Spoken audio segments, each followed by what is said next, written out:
আসসালামু আলাইকুম সুপ্রিয় শিক্ষার্থীরা, কেমন আছো তোমরা? আশা করছি প্রত্যেকেই ভালো আছো, সুস্থ আছো, স্বাভাবিক আছো, নিরাপদে আছো। আমরাও ভালো আছি।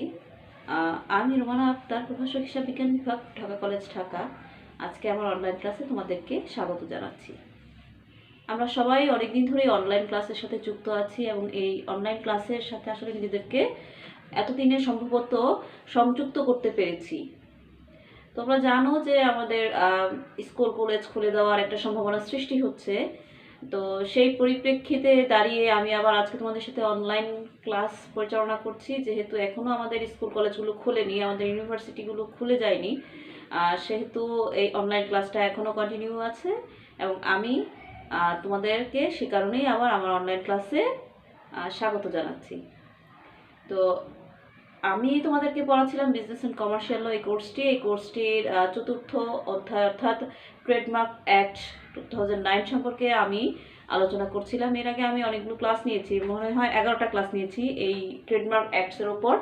তো আজকে আমার 12তম ক্লাস।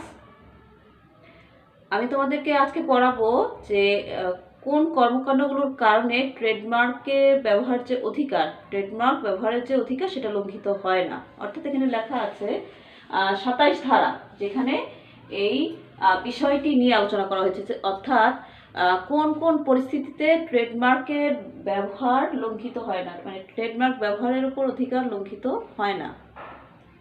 দেখো, acts not constituting infringement,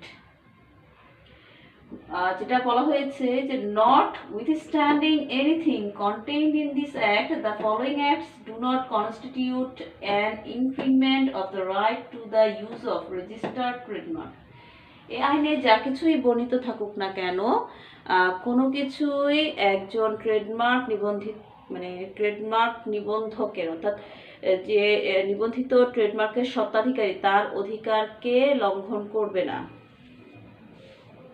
তো দেখি কি আছে। প্রথমে এ, where a trademark is registered subject to any conditions or limitations, the use of the trademark in any manner in relation to goods or services as the case may be, to be sold or otherwise traded in any place or in relation to goods or services to be exported to any market or in any other circumstances to which, having regard to those conditions or limitations, the registration does not extended. অর্থাৎ দেখো, আমরা যদি এই 27-1 এই উপধারাটি আলোচনা করি, তাহলে এখানে যেটি বলা হয়েছে যে যে ট্রেডমার্কগুলো শর্ত বা সীমাবদ্ধতা সাপেক্ষে নিবন্ধিত হয়েছে, এমন ট্রেডমার্ক যে পণ্য বা সেবার জন্য নিবন্ধিত হয়েছে, সে পণ্য বা সেবা এমন কোনো স্থানে বা কোনো পদ্ধতিতে বিক্রয় করা বা ব্যবসায় করা বা রফতানি করা বা এমন কোনো পরিস্থিতি উদ্ভূত হলে, যে পরিস্থিতিগুলোতে পণ্যের বা সেবার জন্য যে নিবন্ধনটি শর্ত বা সীমাবদ্ধতা সাপেক্ষে নিবন্ধিত করা হয়েছিল, সেই শর্ত বা সীমাবদ্ধতাগুলো প্রযোজ্য হয় না। এর মানেটা কি? বেশ কঠিন কিন্তু ভাষাটা। যে বলা হচ্ছে যে শর্ত বা সীমাবদ্ধতা সাপেক্ষে নিবন্ধিত হলো, আবার বলছে যে সেটা শর্ত বা সীমাবদ্ধতা প্রযোজ্য হয় না এমন পরিস্থিতিতে। তাহলে আমরা একটু বুঝিয়ে বলি যে বিষয়টা আসলে কি। যে নিবন্ধিত ট্রেডমার্কগুলো রয়েছে, যেগুলো শর্ত বা সীমাবদ্ধতা সাপেক্ষে নিবন্ধিত হয়েছে, তো যে পরিস্থিতির কারণে শর্ত বা সীমাবদ্ধতা দেওয়া হয়েছে, সেই পরিস্থিতিগুলোর বাইরে কিন্তু সে স্বাভাবিকভাবেই ট্রেডমার্কটি ব্যবহার করতে পারবে। অর্থাৎ শুধুমাত্র যে শর্ত বা সীমাবদ্ধতাগুলো যে বিষয়গুলোর উপরে দেওয়া হয়েছে, যে ক্ষেত্রগুলোর উপরে দেওয়া হয়েছে, সেই ক্ষেত্রগুলোতে ওই শর্ত এবং সীমাবদ্ধতা মেনটেন করা বাধ্যতামূলক। কিন্তু যদি পরিস্থিতি এমন হয় যে ওই শর্ত বা সীমাবদ্ধতাগুলো আসলে এখানে প্রযোজ্য হচ্ছে না, তখন কিন্তু ট্রেডমার্কটির ব্যবহার স্বাভাবিকভাবেই হবে। তো এটাই বলা হচ্ছে যে নিবন্ধিত ট্রেডমার্ক যে পণ্য বা সেবার জন্য নিবন্ধন করা হয়েছে, সেই পণ্য বা সেবার যদি এমন কোনো পরিস্থিতিতে, প্লেসে বা পদ্ধতিতে বিক্রয় করা হয় বা অন্য কোথাও ব্যবসায় করা হয় বা অন্য কোনো দেশে রফতানি করা হয়, এই যে কাজগুলো করা হচ্ছে, এই কাজগুলোর ক্ষেত্রে যদি শর্ত বা সীমাবদ্ধতা প্রযোজ্য না হয়, তাহলে এই যে ট্রেডমার্ক ব্যবহারের যে অধিকার সেটা কিন্তু লঙ্ঘিত হবে না। মূলত এই কথাটি বলা হয়েছে, অর্থাৎ সব পরিস্থিতিতেই যে ট্রেডমার্কের ব্যবহার লঙ্ঘিত হবে বা ব্যবহারের যে অধিকার, নিবন্ধিত স্বত্বাধিকারীর যে ট্রেডমার্কের ওপর অধিকার, সেটা সব পরিস্থিতিতে লঙ্ঘিত হবে না। 27 বিতে কি বলা হয়েছে দেখি আমরা। by being permitted to use those goods or a bulk of which they form part, or services or a bulk of which they form part by the proprietor of the trademark or any person related to the trade of goods or services in relation with the registered user, or to use within the limit of permitted use of the registered proprietor or user. The use of such trademark unless the registered proprietor or the user subsequently has removed or obliterated it, or has at any time expressly or impliedly consented to the use of the trademark. দেখো, আমরা যখন লয়ের ভাষাগুলো পড়ি, সেই ভাষাগুলো কিন্তু দেখা যাচ্ছে যে আমরা যে নর্মাল ইংলিশগুলো লিখি বা পড়ি, যেগুলো আমরা বিভিন্ন প্যাসেজে বা অ্যাসেতে লিখি, সেরকম না। এখানে কথাগুলো একটু জটিল আইনের ভাষা এখানে প্রয়োগ করা হয়, যার সাথে আমরা সাধারণত ইউজ টু না। তারপরেও যেহেতু আমাদের ল পড়তে হচ্ছে, সেহেতু আমাদের এই ভাষাগুলোকে বুঝতে হবে। তো এই 27 বিতে যে বিষয়টি নিয়ে বলা হয়েছে সেটি হচ্ছে যে যদি কোনো স্বত্বাধিকারী যিনি নিবন্ধিত ট্রেডমার্ক ব্যবহারের অধিকার লাভ করেছেন, এমন স্বত্বাধিকারী বা ব্যবহারকারী যে পণ্য বা সেবার জন্য ট্রেডমার্কটিকে নিবন্ধন করেছেন, সেই ট্রেডমার্কটির সাথে সম্পর্কিত ব্যবসায় যদি কোনো ব্যক্তির থাকে এবং সেই ব্যক্তি যদি কোনো পণ্য বা পণ্যের অংশবিশেষের জন্য অথবা কোনো সেবা বা সেবার অংশবিশেষের জন্য তিনি নিবন্ধিত ব্যবহারকারী বা স্বত্বাধিকারীর থেকে অনুমতি প্রাপ্ত হন, মানে যে ট্রেডমার্কটি নিবন্ধিত রয়েছে কোনো স্বত্বাধিকারীর অধীনে বা স্বত্বাধিকারীর জন্য, সেই স্বত্বাধিকারীর অনুমতি নিয়ে তিনি কোনো ব্যক্তি তার ব্যবসার বা কোনো পণ্য বা সেবার জন্য সেই ট্রেডমার্কটি ব্যবহারের অনুমতি গ্রহণ করেন, তাহলে তিনি অবশ্যই কি হচ্ছে যে স্বত্বাধিকারী বা ব্যবহারকারীর অনুমোদনের আওতার মধ্যে থাকছে, এবং অনুমোদনের আওতায় থেকে তিনি সেই ট্রেডমার্কটি কিন্তু ব্যবহার করছে। এবং এই ব্যবহারের ফলে কিন্তু কি হবে না, ট্রেডমার্ক যে ব্যবহারের অধিকার সেটা লঙ্ঘিত হবে না, কারণ এক্ষেত্রে যে ব্যক্তিটি নিবন্ধিত নন, কিন্তু তিনি নিবন্ধিত যে স্বত্বাধিকারী তার কিন্তু অনুমতি নিয়েছেন। তবে এখানে কথা রয়েছে, এটা ততক্ষণ পর্যন্ত নিবন্ধিত স্বত্বাধিকারীর অধিকারকে লঙ্ঘন করবে না যতক্ষণ পর্যন্ত অনুমতি প্রাপ্ত হয়ে যে নির্দিষ্ট সময়ের জন্য অনুমতি গ্রহণ করেছেন সে সময়ের মধ্যে যদি তিনি সেটা ব্যবহার করেন। আর যদি এরকম হয় যে অনুমতি নিয়েছিলেন কিন্তু পরবর্তীতে যিনি নিবন্ধিত স্বত্বাধিকারী বা ব্যবহারকারী রয়েছেন তিনি ওই উক্ত যে ট্রেডমার্কটি তিনি ব্যবহারের অনুমতি দিয়েছিলেন সেটি মুছে ফেলেছেন বা অপসারণ করেছেন, বা অনেক সময় হয় কি যে প্রত্যক্ষ বা পরোক্ষভাবে ওই ট্রেডমার্কটি ব্যবহারের অসম্মতি জ্ঞাপন করে বিভিন্ন নিবন্ধিত স্বত্বাধিকারী বা ব্যবহারকারী, তাহলে এক্ষেত্রে কিন্তু আর যিনি নিবন্ধিত নন তিনি সেই ট্রেডমার্কটি ব্যবহার করতে পারবেন না। তাহলে আমরা একটু সোজা করে বলি, কথাটা হচ্ছে এরকম, যিনি একজন নিবন্ধিত স্বত্বাধিকারী বা ব্যবহারকারীর কাছ থেকে অনুমতি নিয়েছেন ট্রেডমার্ক ব্যবহারের, সেই ট্রেডমার্কটি তিনি যে কন্ডিশনে বা শর্তে নিয়েছেন সেটা পর্যন্ত কিন্তু তিনি ব্যবহার করতে পারবেন। যদি না যে স্বত্বাধিকারী বা ব্যবহারকারী রয়েছে তিনি সেটি পরবর্তীতে মুছে দেন বা অপসারণ করেন বা অসম্মতি জ্ঞাপন করেন যে না আর ব্যবহার করতে পারবে না, তখন কিন্তু আর অন্য ব্যক্তি ব্যবহার করতে পারে না। যদি করে তাহলে কিন্তু সেখানে ট্রেডমার্ক ব্যবহারের অধিকার লঙ্ঘিত হয়েছে স্বত্বাধিকারীর, এই মর্মে প্রতীয়মান হবে। তো এটাই ছিল এই 26 বিতে। এবার আসি 26-এর সিতে কি বলা, সরি 27-এর বি দেখলাম আমরা, এবার 27-এর সি দেখছি।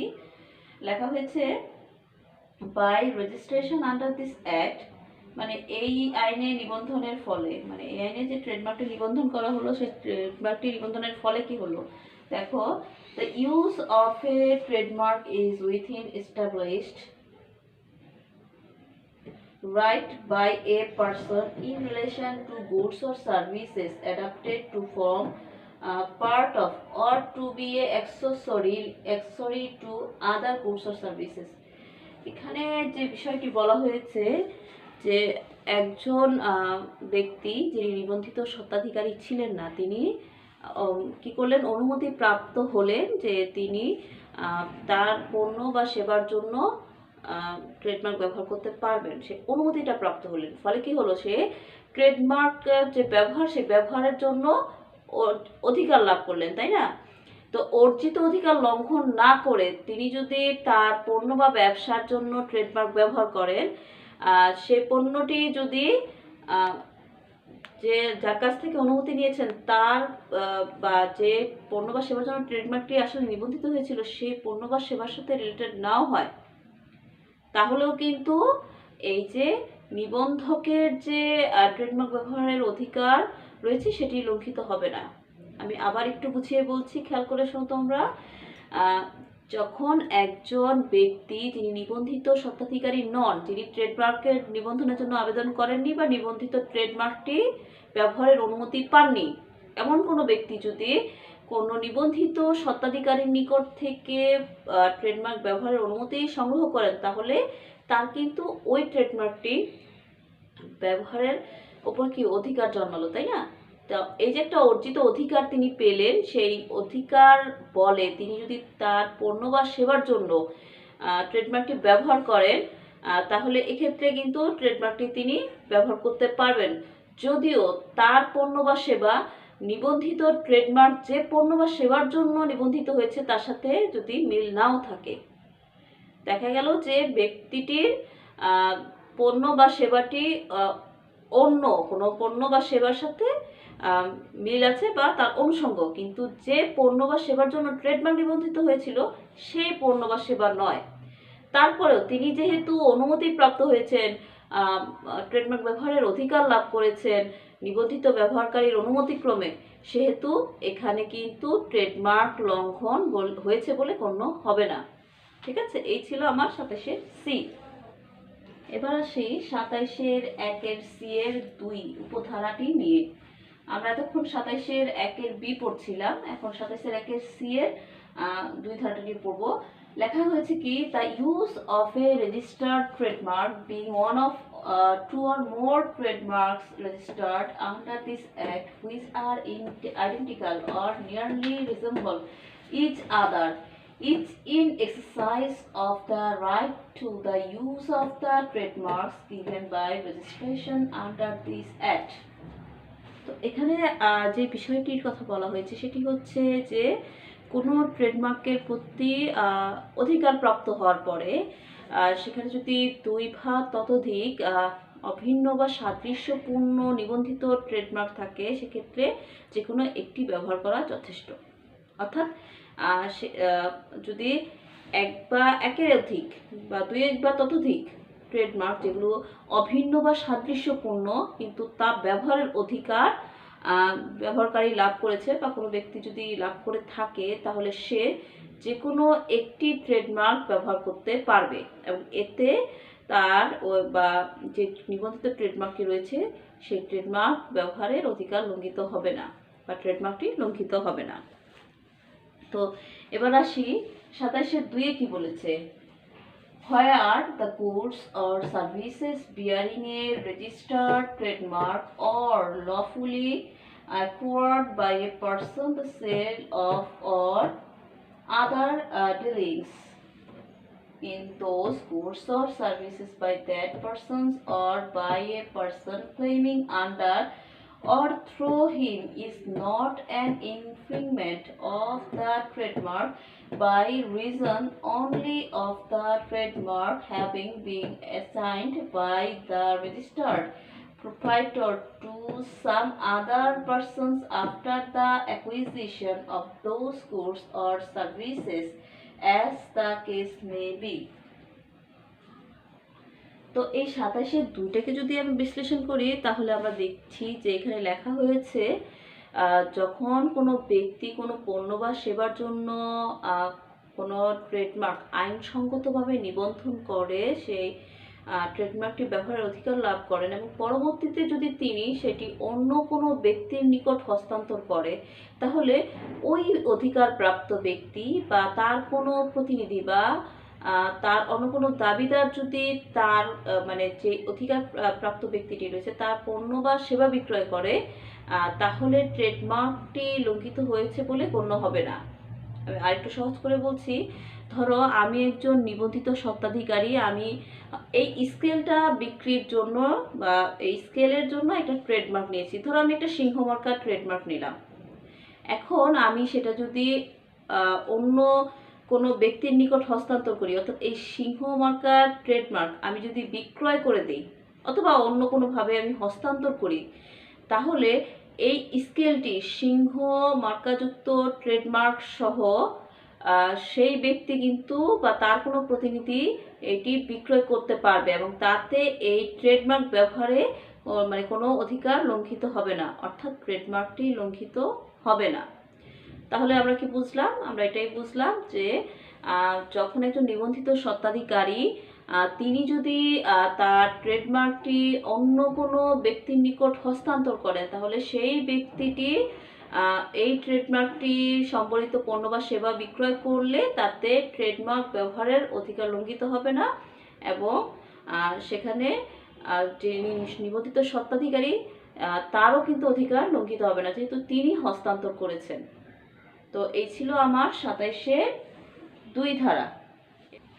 ২৮ ধারায় যে বিষয়টি আলোচনা করা হয়েছে সেটি হচ্ছে নিবন্ধনের প্রাথমিক প্রমাণ সম্পর্কে, অর্থাৎ নিবন্ধনের বৈধতার প্রাথমিক প্রমাণ সম্পর্কে। দেখো লেখা আছে registration to be prima facie evidence of validity, অর্থাৎ এখানে প্রিমা ফেসি হচ্ছে প্রাথমিক, এভিডেন্স হচ্ছে প্রমাণ, আর ভ্যালিডিটি হচ্ছে বৈধতা। তার মানে নিবন্ধনের যে বৈধতা তার প্রাথমিক প্রমাণ হিসেবে কোন বিষয়গুলো কাজ করবে, অর্থাৎ অনেকেই তো ট্রেডমার্ক নিবন্ধন করছে, সেখানে বা ট্রেডমার্ক সংক্রান্ত যে আইনি জটিলতাগুলো রয়েছে সেক্ষেত্রেও কিন্তু প্রাথমিক বৈধতার প্রমাণ হিসেবে কাজ করবে যে বিষয়গুলো, সে সম্পর্কে কিন্তু আইনে আলোচনা করা হয়েছে। তো ২৮ ধারা যদি আমরা বিশ্লেষণ করি তাহলে কি পাই? দেখো এখানে যেটি বলা হয়েছে যে এই যে ট্রেডমার্ক অ্যাক্ট 2009 রয়েছে, সেই অ্যাক্টের অধীন মূল ধারা ৫১-তে যে দাখিলকৃত আবেদনপত্রগুলো রয়েছে বা যে দলিলপত্রাদি রয়েছে সেইগুলোই সহ যদি এই আইনের অধীনে কোনো নিবন্ধিত ট্রেডমার্ক সংক্রান্ত আইনগত কার্যধারা সংগঠিত হয় তাহলে সেই আইনগত কার্যধারায় প্লাস যদি সত্য নিয়োগ বা হস্তান্তরের মতো কোনো ঘটনা ঘটে সেক্ষেত্রে বৈধতার প্রমাণ হিসেবে ওই যে ৫১ ধারার যে আবেদন রয়েছে, কাগজপত্র রয়েছে, সেগুলোই কিন্তু প্রাথমিক প্রমাণ বলে গণ্য হবে। অর্থাৎ ধারা ৫১ অনুযায়ী যে দাখিলকৃত আবেদনপত্র সহ অন্যান্য কাগজ রয়েছে সেগুলো ট্রেডমার্ক সম্পর্কিত আইনগত কার্যধারা বা সত্য নিয়োগ বা হস্তান্তরের ক্ষেত্রে বৈধতার প্রাথমিক প্রমাণ বলে গণ্য হবে।